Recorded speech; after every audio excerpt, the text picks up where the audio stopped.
আমার শ্বশুরবাড়ি থেকে তাদের বংশের প্রথম সন্তান নাতনি হওয়ায় তারা যে এই রকমভাবে এত কিছু তত্ত্ব পাঠাবে এটা সত্যি আমরা ভাবিনি।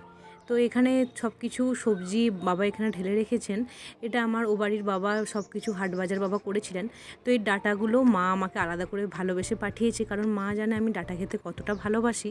তো সব কিছু অগোছালোভাবেই প্রথমটা ছিল, তো মা এখানে গুছিয়ে রেখেছে বাকি সব কিছু। তো এখানে কুলগুলো মা রেখেছে, এই কুলগুলো আমাদের গাছের। তো কুলের আচার বা চাটনি সব কিছুই আমার বাবা খুব ভালোবাসে, তাই আলাদা করে এখানে মা পাঠিয়ে রেখেছে। আর এখানে ছিল ভাতের চাল, আর তার সাথে এখানে ছিল হলুদটা খুব শুভ মানা হয়। এছাড়াও বিভিন্ন সাবান গুঁড়ি, গায়ে মাখার সাবান, মাথায় মাখার তেল, কাপড় কাচার সাবান। তো এই সব কিছুই বাবা আর মা দুজন মিলে ঠিকঠাক করে গুছিয়ে রাখছিল। আর এই যে এখানে মা পাঠিয়েছে বেশ অনেকগুলো আলু, তাই মা আজ বাবার পাঠানো এই আলু দিয়েই মা তরকারি বানিয়েছিল। আর এখানে যে সমস্ত ফল, বিস্কুট, ড্রাই ফ্রুট যা যা পাঠিয়েছিল সেগুলো সব মা এখানে সব কিছু ঢেলে রাখছে। একটু গুছিয়ে নেওয়া হোক, তারপর আপনাদের সাথে শেয়ার করছি। এখানে আছে সমস্ত ফল, তার মধ্যে আছে আপেল, সবেদা, বেদানা, পেঁপে, কমলালেবু, মুসাম্বি, তারপর তরমুজ, আঙ্গুর, কলা, এখানে তো কমলালেবু, এগুলো 2 রকম বিস্কুট, আমার পছন্দের বিস্কুট এগুলো।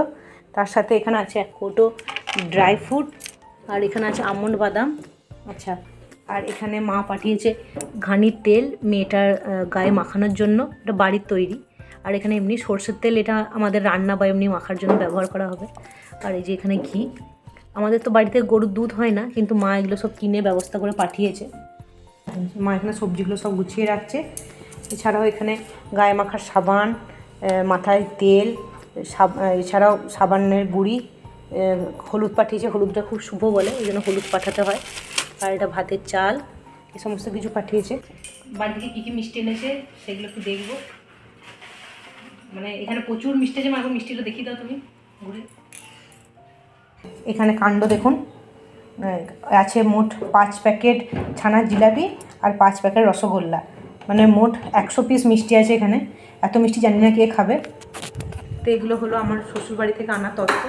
আর হ্যাঁ, শাড়ি, পুচকুর জামা সব কিছুই দিয়েছে। আর এইদিকে মেয়ের বাবার কাণ্ড দেখুন, এখানে এরকম দুটো পাঠিয়েছে। এছাড়াও মোট 8টা জামা পাঠিয়েছিল, তার মধ্যে প্রত্যেকটা জামাই একটু ছোট সাইজের হচ্ছিল, কারণ ওরও খুব একটা দোষ দেওয়া যায় না এতে।